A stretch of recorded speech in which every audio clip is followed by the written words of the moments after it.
नमस्कार, एनकेएम न्यूज़ में आपका स्वागत है। मैं हूं संदीप शर्मा। दिल्ली नगर निगम की स्टैंडिंग कमेटी का गठन नहीं हुआ है। दिल्ली नगर निगम के विकास कार्य रुके हुए हैं। इसको लेकर दिल्ली नगर निगम के स्पेशल हाउस की मीटिंग भी बुलाई गई कि स्टैंडिंग कमेटी की जो शक्तियां हैं, हाउस सर्वोच्च है, तो वो शक्तियां जो हैं स्टैंडिंग कमेटी की जो पावर्स हैं वो हाउस को दे दी जाए। खूब हंगामा जो है वो हुआ।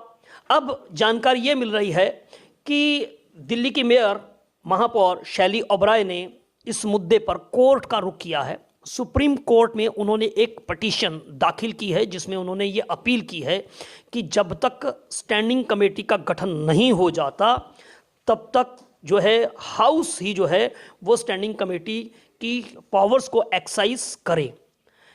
अब हालांकि इस खबर की अभी जो है वो पुख्ता पुष्टि नहीं है, लेकिन ऐसी ऐसी जानकारी मुझे मिल रही है। और मेरे साथ बातचीत करने के लिए इस मुद्दे पर दिल्ली नगर निगम के निगम पार्षद वार्ड 57 से अमित नागपाल हैं। उन्हीं से बातचीत करते हैं। नागपाल साहब, क्या कहना चाहेंगे? भाई, स्टैंडिंग कमेटी का गठन या तमाम दूसरी समितियां हैं उनका गठन हुआ नहीं, और हम देख रहे हैं कि इस मुद्दे पर जो है वो खूब हंगामा भी हो रहा है। दिल्ली नगर निगम के विकास कार्य इसकी वजह से प्रभावित हो रहे हैं। क्या कहना चाहते हैं? देखिए, नीयत में खोट है पार्टी की। आप पार्टी ने जिस दिन सत्ता में आने के लिए लोगों से प्रॉमिस किया कि हमारी 2 टायर की सरकार बना दें, 2 टायर की जनता ने उन्हें जनादेश दे दिया और हम लोगों ने उस जनादेश को सम्मान करते हुए विपक्ष में बैठे भी हैं। पर जनादेश मिलने के बाद क्या उन्हें जो समितियां बनानी चाहिए, जिन समितियों द्वारा पूरी दिल्ली का विकास होगा, और पूरी दिल्ली के स्टैंडिंग कमेटी की अगर हम बात करते हैं तो स्टैंडिंग कमेटी वो कमेटी होती है जहां से सारे बजट पास किए जाते हैं। अब कमिश्नर की अपनी एक पावर्स है, कमिश्नर 5 करोड़ रुपए से ऊपर का कोई बजट नहीं पास कर सकता। तो कमिश्नर की पावर्स के बाद अगर स्टैंडिंग कमेटी नहीं बनती तो इसका अधिकार ये केंद्र द्वारा, नगर निगम पूरे देश की व्यवस्था पूरे केंद्र द्वारा बनाई गई है, और ये एक दिल्ली के लिए रूल नहीं है, पूरे देश के लिए, हर नगर निगम के लिए रूल है। उस नगर निगम के रूल्स को धताकर इनका तो काम ही रहा है हमेशा अराजकता फैलाना। और अराजकता फैलाने में आप इन्हें देख सकते हैं कि कभी 26 जनवरी को कहते हैं जी हम धरने पे बैठ जाएंगे। अब पुराने दिन हम लोगों को भूलने नहीं चाहिए जी। ये पार्टी ने ही अराजकता से जन्म लिया, और उस अराजकता के अंदर, कड़ी के अंदर कोर्ट में बार बार जाना और मुंह की खाना इस पार्टी की हमेशा से नियति ही रही है। ये अभी भी जा रहे हैं कोर्ट के अंदर मुंह की खाएंगे। दिल्ली के अंदर सभी विकास कार्य रुके पड़े हैं।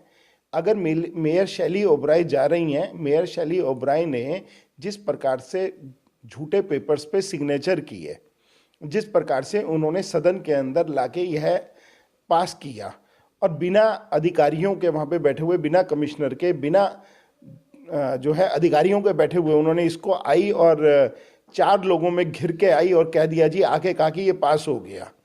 इस प्रकार की उन्होंने जिस प्रकार से हरकत की है और जिन कागजों पे वो सिग्नेचर कर रही हैं, ऐसे ही सिग्नेचर अरविंद केजरीवाल जी के जो सहयोगी हैं उन्होंने भी किए। वो 3 सहयोगी तो जेल में बैठे हुए हैं।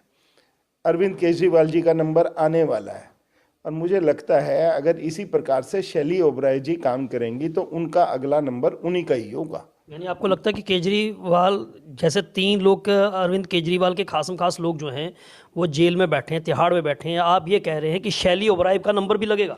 बिल्कुल, शैली ओबराय का भी उसी प्रकार से नंबर लगेगा, क्योंकि शैली ओबराय हर हालत के अंदर जेल जाएंगी, क्योंकि जिस प्रकार से वो पेपर पे सिग्नेचर कर रही हैं जो कि पूर्ण रूप से अवैध हैं, और पूर्ण रूप से अवैध कार्य करने के अंदर किसी ना किसी दिन तो कोर्ट भी उसके ऊपर निर्णय लेगा। और कहते हैं भगवान के देर में भी, घर में भी देर है, अंधेर नागपाल जी गंभीर आरोप लगा रहे हैं। अब आप कह रहे हैं कि शैली ओबराय फर्जीवाड़ा कर रही हैं और उनको जेल जाना पड़ेगा। क्या आधार है आपके इस विश्वास का कि वो ज़रूर जेल जाएंगी? देखिए, जिस प्रकार से वो निगम की बैठकें करती हैं और निगम की बैठकों के बाद जिस प्रकार से वो ऑर्डर करती हैं, सभी ऑर्डर उनके गैर संवैधानिक ऑर्डर्स हैं। उन ऑर्डर के ऊपर जिस दिन भी कोई कोर्ट जाएगा उसके ऊपर मुझे विश्वास है इस देश के न्याय प्रणाली पर कि वो न्याय प्रणाली जब इसको देखेगी, इस पे हर हालत में निर्णय लेगी। न्याय प्रणाली ने इनको स्टैंडिंग कमेटी बनाने के लिए, कमेटियां बनाने के लिए भी बोला हुआ है, और उसके बावजूद ये कमेटियां नहीं बना रहे हैं। जिस दिन कोर्ट ने इसका स्वतः संज्ञान ले लिया, इनको उसी दिन इसके ऊपर कार्य करना पड़ेगा। आपका कहना ये है कि दिल्ली नगर निगम की महापौर साहिबा जो हैं वो तमाम प्रक्रियाओं का पालन नहीं कर रही हैं, नियमों का पालन नहीं कर रही हैं, उनको धत्ता बताकर जो है वो निर्णय ले रही हैं, आदेश दे रही हैं। बिल्कुल आप ठीक कह रहे हैं कि वो किसी भी निर्णय का, किसी भी जो संवैधानिक निर्णय होते हैं जो गवर्नमेंट की तरफ से एक रूल्स एंड रेगुलेशन निगम को चलाने के लिए बनाए गए हुए हैं, उन नियमों का जो पास होते हैं वो नियम, सभी के सभी नियम हमारे लोकसभा से पास होकर राष्ट्रपति जी से सिग्नेचर, लोकसभा राज्यसभा से पास होकर राष्ट्रपति जी से सिग्नेचर होके बनते हैं।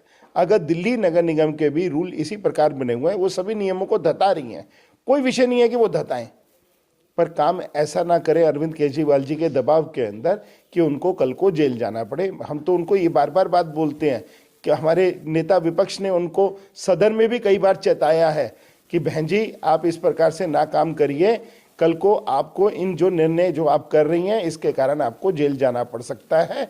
कृपा करके इस प्रकार के निर्णय ना लें। हम नहीं चाहते कि एक अच्छा पढ़ा लिखा व्यक्ति और जेल में उनकी तरफ से जाए, पढ़ा लिखा व्यक्ति जेल में जाए। लेकिन अगर आपके जो स्टैंडिंग कमेटी की बात करें तो ये मामला तो कोर्ट में रिजर्व पड़ा हुआ है।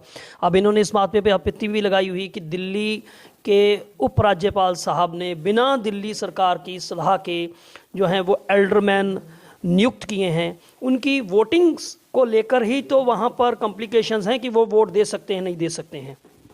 देखिए यही कोर्ट के अंदर गए थे कि एलजी को पावर्स होनी चाहिए जो एल्डरमैन है उनको बनाने की।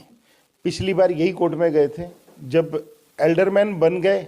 आज अगर ये निर्णय, अगर आप गवर्नमेंट की रूल्स एंड रेगुलेशन भेजेंगे, देखेंगे उसके अंदर एलजी को पूर्ण रूप से अधिकार है एल्डरमैन बनाने का। जब एलजी को पूर्ण रूप से अधिकार है तो दिल्ली सरकार उसके अंदर कोई इंटरफेरेंस नहीं कर सकती। इस बार जब निगम का संशोधन हो गया उसके हिसाब से अगर एल्डरमैन बनाने का अधिकार है, उन्होंने बना दिए, एल्डरमैन बना दिए, तो अब कमेटियों का गठन होना है। इनको नियम अनुसार, मैं यही तो आपको समझाना चाह रहा हूं कि ये किसी भी नियम को नहीं मान रहे, सरकार के नियमों के। नागपाल जी आप मुझे जवाब दीजिए, क्या आपको लगता है कि जानबूझकर इस मामले को कोर्ट में आम आदमी पार्टी लेकर गई है ताकि ये मामला कोर्ट में, कानून में, जटिलताओं में जो है उलझा रहे, स्टैंडिंग कमेटियां और तमाम कमेटियां जो हैं वो न बने, और ये पूरी की पूरी जो है ये कवायद इन्हीं की वजह से? देखिए कोर्ट ने कभी भी ये नहीं कहा कि स्टैंडिंग कमेटी नहीं बननी चाहिए।